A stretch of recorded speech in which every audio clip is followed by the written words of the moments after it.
Hello everyone, this is my immigrant diary. Something interesting happened recently when a Tufts University student was arrested by ICE for activities with regards to Pro-Hamas. Wale, I'm sure you're aware of that in news. It was all over social media. It was a very disheartening, so to speak, experience for anyone watching the video. It can be very disturbing, just people showing up and just trying to arrest you. I think that can be very disturbing for anybody in that situation. But nevertheless, I think it's an interesting talk, Wale, just to look at some of the facts and some of the issues surrounding that event. So, Alice, what do you think, or how did you see that?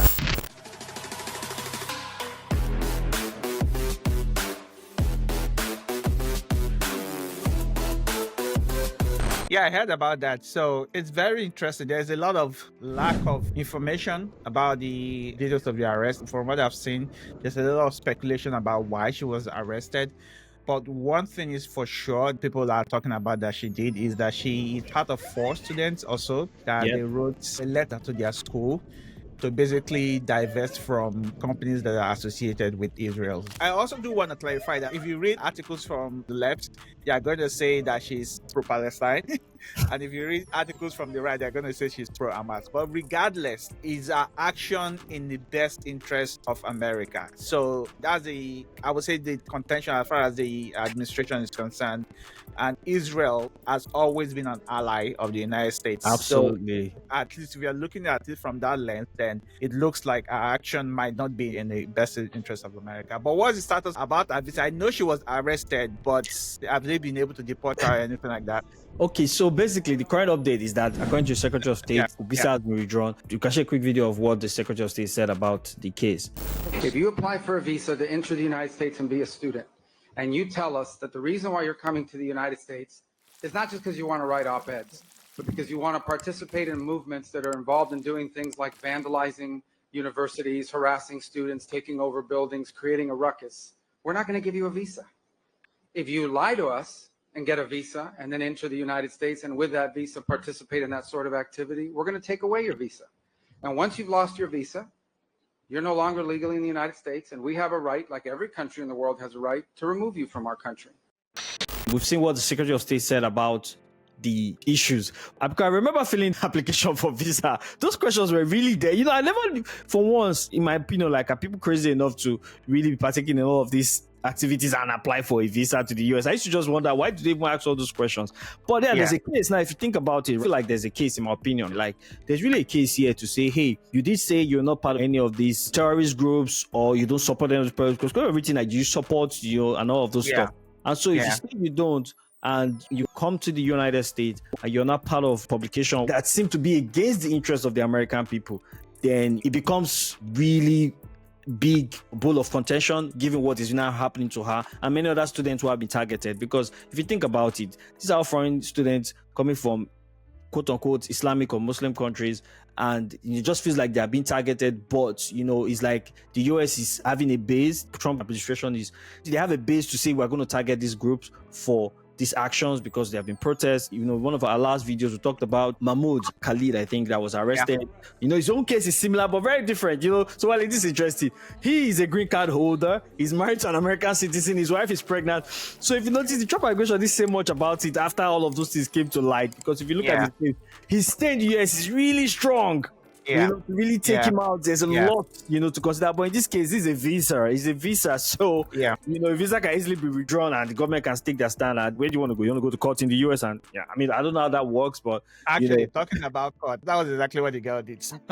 Oh, that's what the lawyer did. Tell me about that. Yeah. So she was able to get a lawyer. I'm not sure how she got it, but she was able to get a lawyer. And then eventually, because they appealed the situation, the US cannot deport her until she goes through the appeal process. Basically, that's it. So she has to go through the process. It's like if you want to extend your visa, on one of our videos, we also talked about it. If you are on a visiting visa, you are here for 6 months, and you want to extend it, you can apply for an extension while you are waiting for the courts to get back to you. So you are still going to be legally allowed to remain in the United States. It's the same thing with that process too. But unfortunately for her, it's not even that visa has expired. So the situation is that visa has been revoked. So right now, the legality of the visa being revoked is done. So she doesn't have a visa to remain in the United States. But because her case is still going through the court, they cannot deport her. And because she doesn't have a visa, she's also not free to go. That's the way I think that it works based on the law. Yeah. So this is my opinion. Again, I might be wrong, but from my logical understanding, this is Well, how that's it a very works. interesting thing to say, but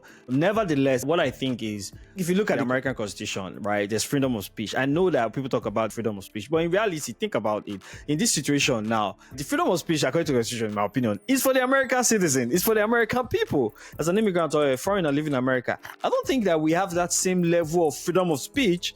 Because if there was an American that was talking, I don't think they'll be arrested for their opinion, their position, their protest against, But as a foreigner, it's easy to be targeted, really, to say, who are you to come here and you are in our, I'm saying our, but in this case, I'm just trying to refer. You're in the American soil and you're against the American interest, quote unquote, with the way it seems. Even though there's no clear evidence right now to suggest that she was involved in the protest, in any of all the vandalism that happened with regards to this the Hamas war, with regards to the position of different groups. Nevertheless, the fact that there's something to imply that, she's against the interests of the American people, then it becomes really a case to be looked into. But then the American people have freedom of speech. It's in the Constitution. If you're not American and you're an American, so I don't think you're also under that umbrella. Also, a personal opinion, a personal thought, especially for immigrants like us, or if you're on a visa or whatever, if you are not a U.S. citizen, there's a responsibility for us to understand our limitations. So let's even imagine that she comes out of it, they give her back her visa, she goes back to being a student. This experience that she's going through is difficult. They just pick you up from the street and that's it. The things that you're planning in your life, everything is just on hold. Like, it's extremely going to be challenging emotionally, mentally. And think about the family also. She's a student. Her parents probably sent her to the United States. Her family, usually when you come from a country that is not as wealthy as the United States, people gather money to send you to school. Probably parents, uncle, and nieces. You got to think about all those kind of situations where people want to help you get to school and you are going through this thing, and it's totally avoidable, completely avoidable. We really, as immigrants, have to be very, very smart about how we are doing things. For example, if she did not protest this, she wouldn't have this situation. She can go about with her life and also be able to get the education that she wants to get eventually, probably get married and everything. So it does cause a lot of disruption. That's the way I see it anyway. So if you're not a citizen, you're going to be walking a very fine line if you're involved in things like this. So you are really sure whether you're safe or not. Yeah, especially on a student visa, especially on a visa like a temporary visa. I mean, you got to know your limitations. You're very correct, Wale, and I back that position 100% about knowing your limitation, knowing how you talk about the people in the land and what your positions are versus where the position of the citizens of the country that you find yourself. I think it's very important to have that consideration when dealing in all kind of issues around global issues. Yeah, so based on my experience, I've lived in a few countries and I've never been kicked out. So take my opinion for what it's worth. But regardless, thank you so much.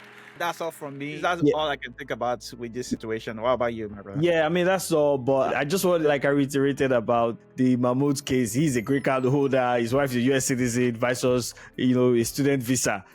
You need to see that those two cases, they might be similar, but they are very different. He was even involved in the protest, but his position in the US is very strong.